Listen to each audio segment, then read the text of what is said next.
एक बार शेख चिल्ली को उसकी मां ने बोला, बेटा जंगल में जाकर थोड़ी घास काट ला और घास को बाजार में बेचकर पैसे ले आना। बेचारा शेख चिल्ली दोपहर में घास काटने गया और घास को बाजार में बेचकर पैसे घर ले आया। मां ने पूछा, बेटा तेरी घास काटने वाली खुरपी कहां है? शेख ने कहा, वो तो मैं जंगल में ही भूल आया, अभी लेकर आता हूं। शेख जंगल गया और खुरपी ढूंढने लगा। तेज धूप में रहने के कारण खुरपी गर्म हो गई। जैसे ही शेख ने खुरपी उठाई, उसने सोचा, अरे मेरी खुरपी इतनी गर्म हो गई है, लगता है इसे बुखार आ गया है। खुरपी को लेकर डॉक्टर के पास गया और बोला, डॉक्टर मेरी खुरपी को बुखार आ गया है, आप इसे चेक कर लीजिए। डॉक्टर परेशान होकर बोला, एक काम करो, इस खुरपी को रस्सी से बांध दो और इसे एक कुएं में डूबा कर निकाल लो, इसका बुखार ठीक हो जाएगा।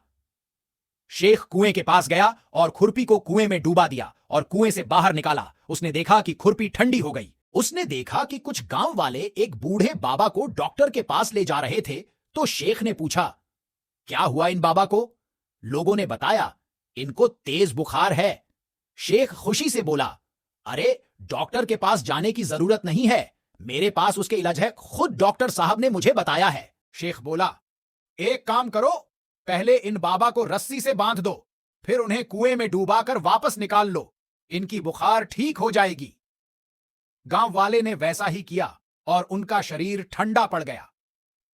शेख बोला, देखा मैंने कहा था ना, बुखार ठीक हो गया। उन गांव वालों में से एक आदमी गुस्से में बोला, तुम्हारी वजह से बाबा दुनिया से चले गए, ये भी कोई इलाज हुआ? और शेख को मारने के लिए आए। शेख भी गुस्से में बोला, भाइयों इसमें मेरी कोई गलती नहीं है, मैंने सिर्फ बुखार सही करने का इलाज बताया था।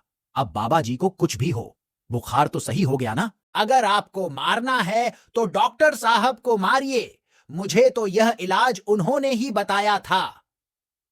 ये सुनकर सभी गांव वाले गुस्से में डॉक्टर की ओर बढ़ गए और शेख चुपचाप अपने घर चला गया।